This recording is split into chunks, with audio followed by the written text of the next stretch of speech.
Officials at the University of Idaho said it should stop providing contraception, as was mentioned by the Vice President. In fact, they told university staff that they could get in trouble just for talking or telling students about where they get birth control. Folks, what century are we in? Just hours ago, President Joe Biden criticizing the University of Idaho and its recent guidance regarding abortion. 2 weeks ago, U of I announced it is limiting access to birth control on campus and warned staff that helping students get access to an abortion or even discussing their options could lead to jail time. Good afternoon, and thank you for joining us here for KREM News First at 4. I'm Whitney Ward. We have team coverage on this tonight on the University of Idaho, making it harder to get access to birth control. Janelle Finch sat down with a law professor today on the constitutionality of this guidance to staff and students. But we start first with Mark Hanrahan, who is breaking down that reproductive rights task force meeting at the White House today. Mark? Good afternoon, Whitney. The president made the marks today during a reproductive rights task force meeting. He was joined by other members of his cabinet and healthcare providers who detailed what they called the chilling impact that strict abortion bans are having on women and doctors. Take a listen to what one OBGYN from Georgia had to say. My colleagues and I have to think about whether we're going to be criminalized and imprisoned, whether our licenses will be taken away, whether our livelihood will be threatened for providing compassionate, evidence-based care. The U.S. Secretary of Education, Miguel Cardona, was also at today's task force meeting. He touched on Title IX, which prohibits sex-based discrimination in any school or higher education program that receives federal funding. He explained Title IX protects students from discrimination based on pregnancy, termination of pregnancy, or any related conditions. Secretary Cardona went on to say, quote, access to contraception should not be in question, unquote. Today's meeting comes just days after the University of Idaho sent that memo to staff warning they could lose their job or face prosecution for promoting abortion or contraception. Well, today, President Biden specifically touched on the university's policy. The University of Idaho said it should stop providing contraception, as was mentioned by the Vice President. In fact, they told university staff that they could get in trouble just for talking or telling students about where they get birth control. Folks, what century are we in? I mean, what are we doing? I respect everyone's view on this, personal decisions they make, but my Lord, we're talking about contraception here. It shouldn't be that controversial. President Biden went on to say, quote, my message to other colleges considering enacting policies like this is just don't. So what happens next specifically with the University of Idaho? Well, right now it's unclear, but Secretary Cardona said there will be resources that instruct students on how to file a complaint with their school or with the Education Department's Office for Civil Rights if they encounter discrimination. Whitney? All right, Mark, thank you very much. And the U.S. Secretary of Education also weighed in, saying the Idaho state law has created fear and confusion now on college campuses. At U of I, students have said they're lacking guidance on where to draw the line about talking about abortion in an academic setting. The director of communications for the university said abortion can be discussed as a policy issue in the classroom, but highly recommends that employees remain neutral or risk violating the law. And we still have more questions on the specifics. This afternoon, KREM 2's Janelle Finch is digging deeper and sat down with the University of California Davis law professor to talk about the legality of the U of I's new policies. She's joining us here in the studio. Janelle?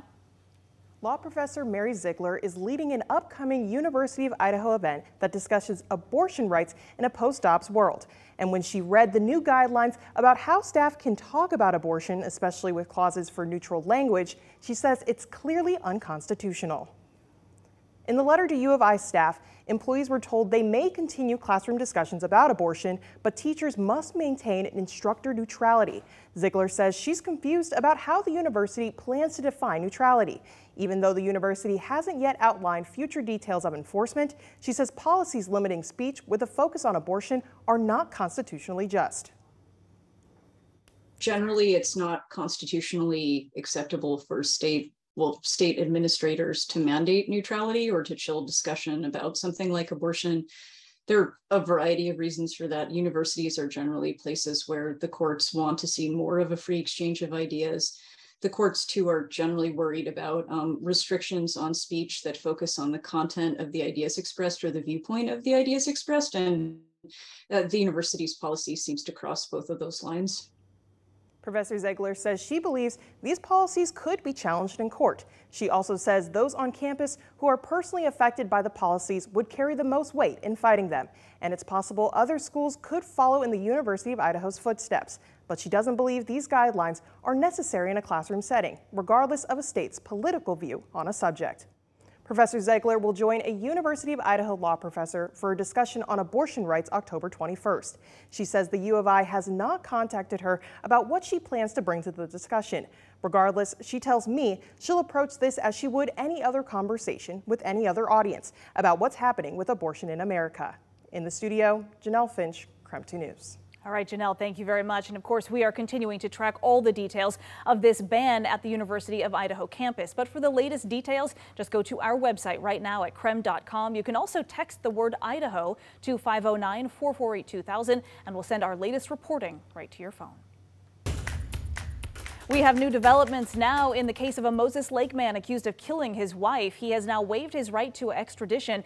That means he will now be transported back to Washington to face charges. KREM 2's Malia Kamal is live in our newsroom at this hour with the latest from court today. Malia? Yes, the Lincoln County Sheriff's Office say they will make arrangements with the U.S. Marshals to pick up Charles Bregman within the next 10 days. The 50-year-old is currently in Pennsylvania where he was arrested. Charles and Teresa reported missing back on September 20th.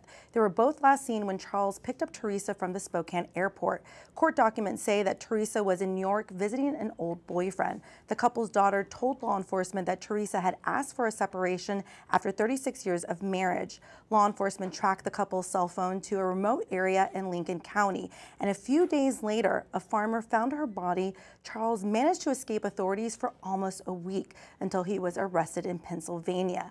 Once he arrives back in Lincoln County, Bregman will face murder charges there. In the newsroom, Malia Kamal, KREM 2 News. All right, let's talk weather. It's been a surprisingly warm start to October, and it sounds like this warm trend is going to continue. We've got our meteorologist, Michelle Boss, in for Jeremy Legou this week, talking about a pretty summer-like forecast in October. That's right. So yesterday we hit 80 degrees. I think we're going to squeeze out another 80-degree day at the Spokane airport today, too, as we take a look at temperatures across the region. It's pretty close right now. The airport at 79, but up north in Deer Park, it's 81, and it's 80 in Coeur d'Alene to our west, 84 in Ritzville. So lots of warm weather out there, even up north in Sandpoint, 72 degrees, upper 70s in Pullman, and 80s for Lewiston, Walla Walla, Thello, Omak, just under 80 in Wenatchee. Satellite and radar pictures showing mostly clear skies across eastern Washington and north Idaho. The only folks not getting the perfectly clear skies are out towards Wenatchee, where they're kind of dealing with some thick smoke right now, unfortunately, and some unhealthy air quality. Temperature-wise, we are looking at more of the same for this entire week and into the weekend. The temperature trend for the upcoming week shows very little change, just a slight cool down, but that's only by a couple degrees as we head into next week. So the short-term forecast shows clear skies throughout the evening. Temperatures will be falling into the 60s. Another relatively mild night and early morning tomorrow with temperatures in the upper 40s and lower 50s. And it looks like we could see yet another 80-degree day tomorrow, even Thursday, and then highs in the upper 70s for the rest of the week. All right, thank you. Well, a hero retiring from the Spokane Police Department. It's truly been remarkable to watch him work over the last 7 years and have the ability to be as fierce as he's been. When we come back, a look back at an impressive career before a K-9's final patrol shift with his handler.